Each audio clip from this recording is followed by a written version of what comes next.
বিচার চাই ও আল্লাহ বিচার মারবার বিচার চাই প্রতিবার ফাঁসি চাই ওসি প্রদীপের জীবন প্রদীপ নিভে যেতে পারে আগামী কয়েকদিনের মধ্যেই। সেনাবাহিনীর অবসরপ্রাপ্ত মেজর সিনহা মোহাম্মদ রাশেদ খান হত্যাসহ আর কত শত মানুষকে হত্যা করেছে এই জানোয়ার, তার কোনো হিসাব নেই। সিনহাকে বন্দুকযুদ্ধে নিহত বলে দাবি করেছিল পুলিশ, কিন্তু পরে তদন্তে জানা যায় এটি ছিল পরিকল্পিত হত্যাকাণ্ড, অবৈধ কর্মকাণ্ড।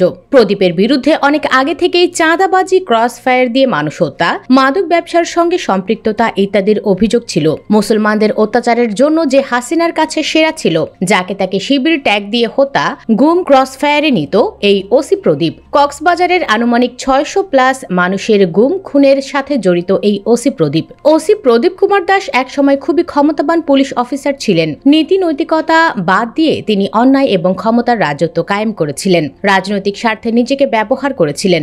আর আজ সেই প্রভাবশালী ব্যক্তি ফাঁসির প্রহরের অপেক্ষায় আছে। হয়তো কয়েকদিনের মধ্যে তার ফাঁসিও কার্যকর হবে। ফাঁসি দ্রুত কার্যকর হবে এই কারণেই সেনাবাহিনীর সাবেক মেজর রাশেদ মোহাম্মদ সিনহা হত্যাকাণ্ডের ফাঁসির দণ্ডপ্রাপ্ত আসামি সাবেক ওসি প্রদীপ কুমার দাসের দ্রুত ফাঁসি কার্যকর ও তার সহযোগীদের বিচারের আওতায় আনার দাবিতে বিক্ষোভ মিছিল করেছে কক্সবাজারের টেকনাফের সাধারণ নাগরিক ও বৈষম্য বিরোধী ছাত্র আন্দোলন। টেকনাফ পৌরসভার 0 পয়েন্ট শাপলা চত্বরে জমায়েত হয়ে মিছিল সহকারে টেকনাফ প্রেস ক্লাবে গিয়ে মিলিত হয়। এ সময় বক্তারা অন্তর্বর্তী সরকারের কাছে সাবেক ওসি প্রদীপ কুমার দাসের দ্রুত ফাঁসির রায় কার্যকর ও তার সহযোগীদের বিচারের আওতায় আনার দাবি জানায়।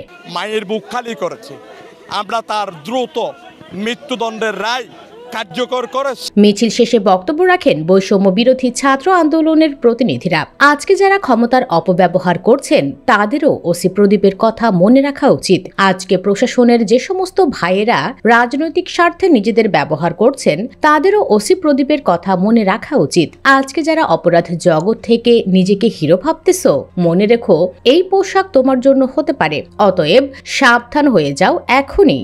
যাই হোক প্রিয় ভিউয়ার্স, এবার আপনারাই ভিডিওর কমেন্ট বক্সে কমেন্ট করে জানান অমানুষ এই প্রদীপের আগামী 7 দিনের মধ্যে ফাঁসি চান কিনা।